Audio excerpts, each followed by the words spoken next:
कर्जमाफी व्हावी यासाठी प्रहारचे अध्यक्ष बच्चू कडू यांनी मोठं रान उठवलं. त्यानंतर सरकारशी बैठक झाली आणि सरकारने 30 जून 2026 पर्यंतची यासाठी वेळ घेतली. खासदार अमोल कोल्हे आता आपल्यासोबत आहेत, त्यांच्याशी आपण बोलणार आहोत.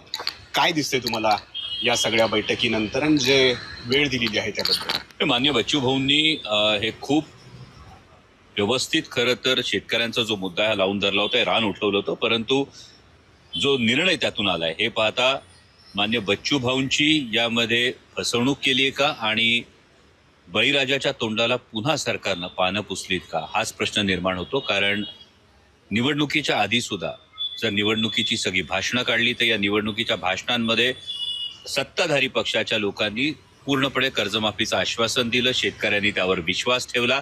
सत्तेवर आल्यावर मात्र या आश्वासनापासून त्यांनी पाठ फिरवली. आता अतिवृष्टीनं शेतकरी संकटात आलेला आहे. बच्चू भाऊंनी एवढं मोठं आंदोलन उभं केलं, पण आता सांगताना जर 30 जून असेल तर मग दुसरा प्रश्न हा तयार होतो की मग स्थानिक स्वराज्य संस्थाची निवडणूक पुन्हा एकदा काढून घ्यायची. म्हणजे जसं विधानसभेला झालं ते येरे माझ्या मागल्या होते ना.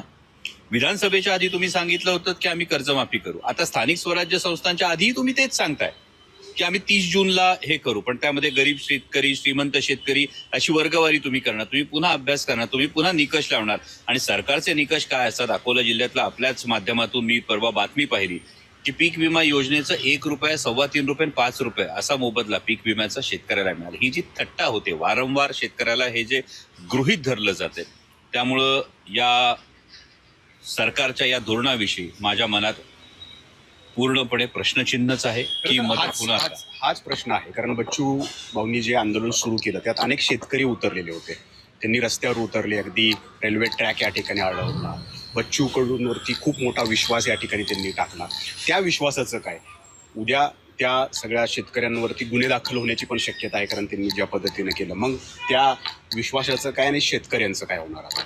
ते बच्चू भाऊ स्वतः एक लढवय्या नेते आहेत आणि त्यामुळं त्यांचा लढा हा ते नक्कीच सुरू ठेवतील याविषयी माझ्या मनात शंका आहे. परंतु सरकारविषयी हा जो एक पूर्ण विश्वास आहे, हा सरकार वारंवार शेतकऱ्यांचा विश्वासघात करते का हा प्रश्न येतो. म्हणजे आज तुम्ही कांद्याची परिस्थिती बघा. एक साधा उदाहरण देतो. आज कांदा मातीमोल होतोय. कांद्यासाठी अजूनही भावांतर योजना, जे बच्चू भाऊंच्या आंदोलनामधली एक महत्वाचा भाग होता, ती भावांतर भुगतान योजनेसाठी अजूनही महाराष्ट्र सरकारनं कांदा उत्पादक शेतकऱ्यांना रिलीफ मिळावा यासाठी केंद्र सरकारकडे निवेदन दिलेलं नाही. आंध्र प्रदेश सरकार, जर माननीय चंद्राबाबू नायडू आंध्र प्रदेशचे मुख्यमंत्री